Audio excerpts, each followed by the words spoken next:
Welcome everybody. Today's chapter is called The Promised Land.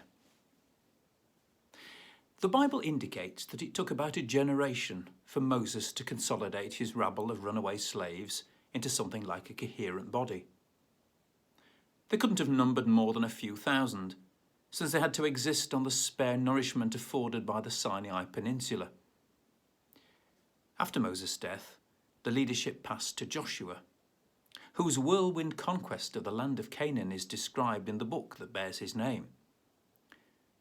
When we look a little more closely at the record, and particularly when we compare it with the book of Judges, which covers the same period, it's clear that what actually happened was much less spectacular, although the net result was the same.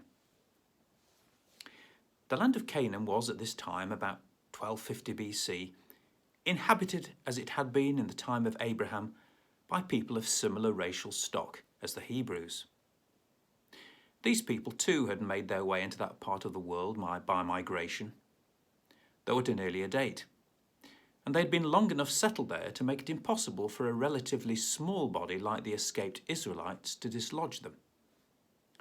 Although Egypt was the nominal overlord, Canaan was left pretty much in the hands of its petty chieftains, who from their walled strongholds in the plain controlled the country with well-armed troops and chariots.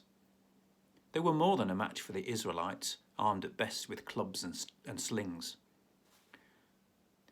Under the leadership of Joshua, the Hebrew tribesmen secured a foothold in the hill country of Judah, and other spearheads of invasion in the north and south met with some success. But it was far from a wholesale occupation of the land flowing with milk and honey, as Canaan must indeed have seemed to these landless, half-starved Bedouins. Yet it was for them the promised land, the land where the patriarchs had sojourned as strangers, but which they believed to be their destined home. By the time the story of these early beginnings came to be written down, the whole of Canaan was in Israelite hands. And it's not surprising that the book of Joshua makes it appear that it all happened much faster than it actually did.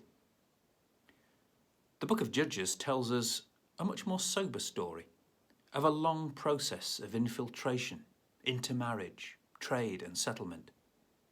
In fact, it was more than a couple of centuries before the Israelites could call the land their own. And it was less by conquest than by peaceful pressure that this came about. It seems that many of the descendants of the patriarchs had never left Canaan, and that when the fugitives from Egypt reached the promised land, they quickly settled down with their kinsmen who were already there. The tough tribesmen who had come through the testing time of the Exodus brought a new spirit to the Hebrews in Canaan and became their leaders. It was this new martial mood of the Exodus element that resulted in the Hebrew tribes becoming the military backbone of the country. They didn't fight against the Canaanites so much as they fought for them and for themselves, against desert raiders bent on plundering the good farmlands. The book of Judges gives some vivid scenes from these times. Judges, in this sense, means something quite different from bewigged dispensers of justice in our law courts. The judges of Israel were her champions, men who, when the occasion demanded, took over the leadership of their own tribe and its neighbours to resist foreign invaders. They succeeded more by ingenuity and clever tactics than by force of numbers. Once the danger was past, the judge returned to his ordinary job. There was no question of a monarchy. The tribes were free and independent, ruled by their councils of elders, a loose federation with a common ancestry, which went back to Abraham. But now, since the Exodus, also with a common religious loyalty to the God who had so marvellously delivered his people from certain extinction. This religious bond was all important, and from the point of view of the Bible, it was the only thing which distinguished the Hebrew tribes from the miscellaneous racial groups which surrounded them. Under the leadership of Moses, the Hebrews had pledged themselves to the service of the God of their fathers. As a token of the dramatic turn in their fortunes, it was under the new name which Moses had taught them that they now worshipped God as Yahweh. It was a name which suggested the sovereignty and power of the being who had called them to a unique vocation, which became clearer to them only as they saw his purpose being worked out for them and through them. To begin with, of course, they thought of Yahweh as the God of Sinai, the God of the mountain and the desert, who had led them to the promised land, who had enabled them to defeat their enemies, and who was much more powerful than the gods of the nations that surrounded them. It took them many centuries to realize that Yahweh was the only God and that none of the other so-called gods existed. But when they arrived in Canaan, their loyalty to Yahweh was severely tested. They were simple desert tribesmen with an austere faith and a high standard of behavior based on the Ten Commandments. The tablets of stone with the words of the commandments inscribed on them had been brought from Sinai in the box which they called the Ark of the Covenant, and which they regarded with superstitious veneration. It was their sacred talisman, and while it was housed in its tent or tabernacle in their religious centre, it served as a constant reminder of the greatest moment in their history. The religion of Canaan, however, was very different from this. It was closer to the religions of Greece and Rome, with their large collections of gods and goddesses, each with his or her own temple, who were thought of as like one big family, and usually an unhappy one with rivalries, quarrels, and generally bloodthirsty behaviour. This was how the town dwellers regarded them. The villagers, on the other hand, had their own local gods, each with his or her little shrine where the people offered sacrifices to ensure good harvests and general prosperity. All this was quite foreign to the Israelite immigrants from the desert. There was nothing like the Ten Commandments to give a simple but strict rule of life, and there were so many gods and goddesses that it was impossible to know how to please them all. And since the religion of the Canaanites was based on the idea that the fruitfulness of the soil sprang from the sexual union of gods and goddesses, it was the practice to have sacred prostitutes at the temples and shrines with whom the worshipper had intercourse.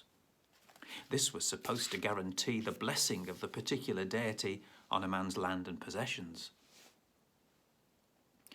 When the Israelites came into the promised land, they had to learn to become farmers, to grow grain, vines, and olives.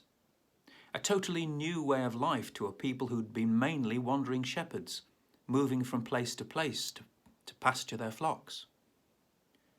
And since they had to learn so much from their new neighbours, it's not surprising that they took over many of their customs and also much of their religion as well. Yahweh was not replaced by the Canaanite gods, but was worshipped alongside them, and soon became indistinguishable from them. The Israelites still called themselves the people of Yahweh, but it was a very different Yahweh from the God whom Moses had taught them to serve.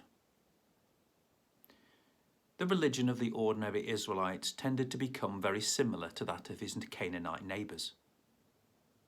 Nevertheless, there were always some Israelites who protested against the rot that had set in, and who tried to maintain the high standards of faith and behaviour which Moses had commanded. Fanatically devoted to Yahweh and the distinctive role of his people, they chose to avoid the towns and lived as their forefathers had lived on the fringe of civilization, where there were no temptations to fall in with Canaanite ways. In many respects, they were narrow and reactionary, standing out against all forms of progress. Yet, these were the people who carried on the legacy of Moses and the austere standards of the desert, and prevented them from becoming submerged in the paganism that surrounded them.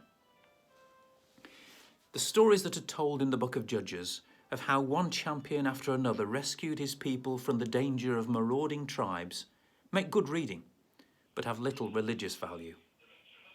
The reason why they're included is that each champion is in one way or another a rallying point for the old Yahweh tradition. When there was peace, the Israelites were quite happy to drift into Canaanite ways. When danger threatened, they relied on Yahweh to deliver them. It seems that they needed to feel that their very existence was in peril before they remembered the God of their fathers. In this sense, they were not that much different from ourselves.